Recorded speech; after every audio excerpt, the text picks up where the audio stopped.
So now that we have the door movement and everything set up, so it works, basically how we want to go ahead and get the rotation portion in as well. So that way we have just, location and rotation and everything's just kind of handled. Likewise, we don't want to have to do this exact same thing for rotation. And I'll explain what I mean here in a second. So let's go ahead and do if rotation curve is valid. We want to grab the rotation curve to get the vector value from that.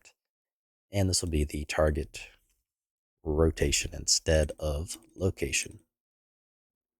Or actually, this will have to both be a target rotation vector, and this will be target location vector. And I'll explain why. So first thing we need to do is convert the rotator into a, what do you call it? Or sorry, the location into a rotator. So you can see how we have X, Y, and Z. So if I change back to world, X is the roll, Y is the pitch, and Z is the yaw. So we're going to kind of mimic that. So we need to convert this. So const F rotator, this is going to be the target rotation. And this is going to be equal to, so we have the pitch, which was the Z. So let's see. So the pitch here is the Y.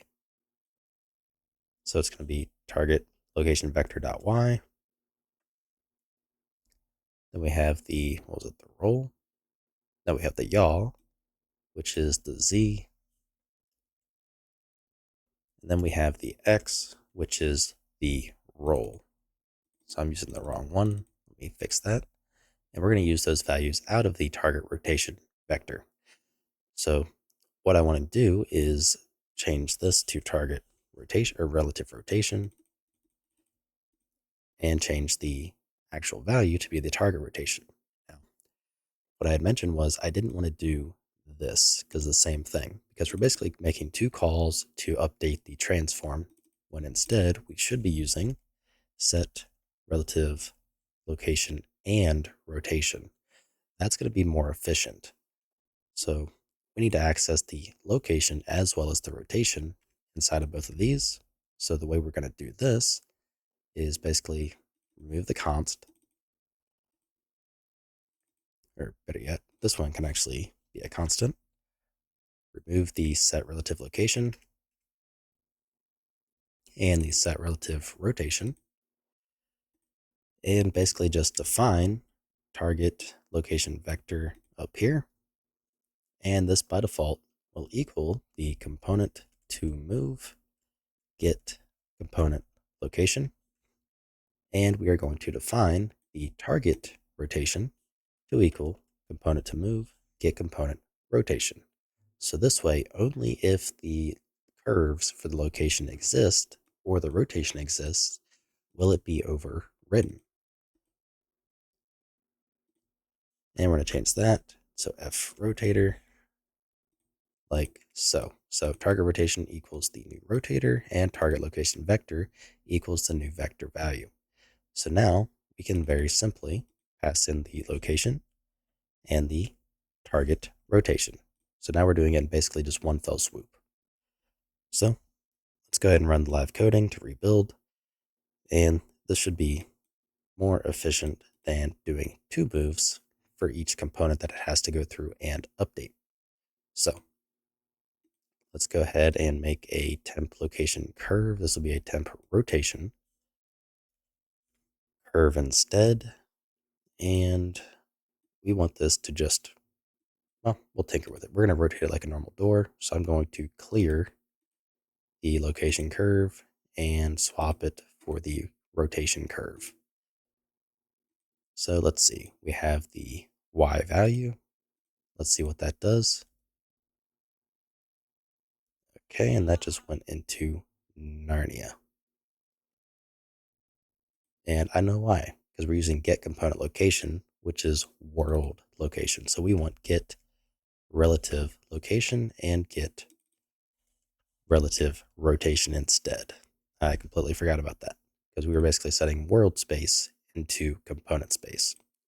into relative space, which is a slight problem.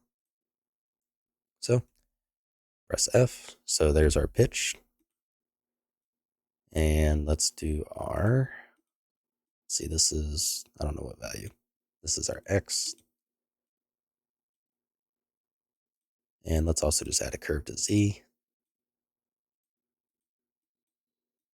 And move these back to 0. So we'll start with the X. So let's just kind of see roughly what the X value does. So X does the roll, which is good, and Z should do the rotation, so the yaw, which it does.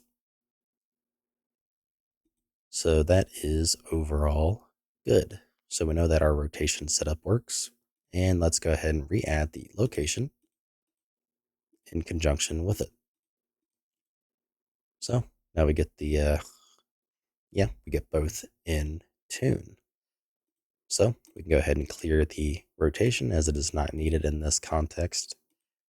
And we are pretty much, well, so far good to go with the movement component, the motion component. Just going to go ahead and remove that log as it's not really needed. And let's test with clients just to make sure. Let me do 2 editor windows. Oh wait, I just put myself in the ground. Where am I at? So 2 editor windows.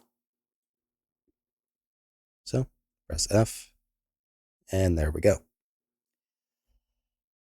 Okay, so we have our rotation set up, and everything seems to be working. The only thing I want to do now is set up a delegate, so when the motion component has finished, we can be notified. So what we're going to do is declare, let's see, will this potentially be used in Blueprint? So we're going to use dynamic delegate, and I can't really think of a parameter, so that's below declare, right? Yeah, I guess so. So F on motion complete. Okay, am I not spelling that right? Declare dynamic delegate. Okay, I guess I was spelling something wrong. So F on motion complete, and we'll make this public. So U property, blueprint assignable, and category will just be, motion. Or yeah, let's do motion component. Then we're going to have on motion complete. Let's go ahead and if the curve time is beyond our curve length, we want to go ahead and execute. So const bool be executed equals the result, even though we're not going to use it, just so it gets rid of the warning. But basically this will allow us to, if we need to, see if let's see, this needs to be a dynamic delegate, doesn't it? It's only allowed on multicast delegates. So we want to declare a dynamic underscore multicast delegate instead, which means we can't use execute, we need to use broadcast. And that does not have a return. Okay, so we're going to use a dynamic multicast delegate instead.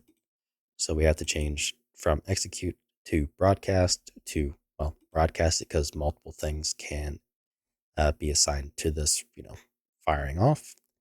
And likewise, the on motion complete is now usable for really kind of any case we might want to use it. So for example, der Reese, or rise, however you want to pronounce it, when you pull the power switch, that will end up triggering a series of events. So for example, turning on the perks, lighting up some of the various areas, and lowering the drawbridge. So we could do all that stuff by just simply binding to on motion complete of a power switch if we decided to have one of those in the level. So that is going to be all for this video. And yeah, I will see you in the next one. So if you like what I'm doing and you want to help support me, you can find a link to my Patreon in the description below, where you can also have early access to this entire series.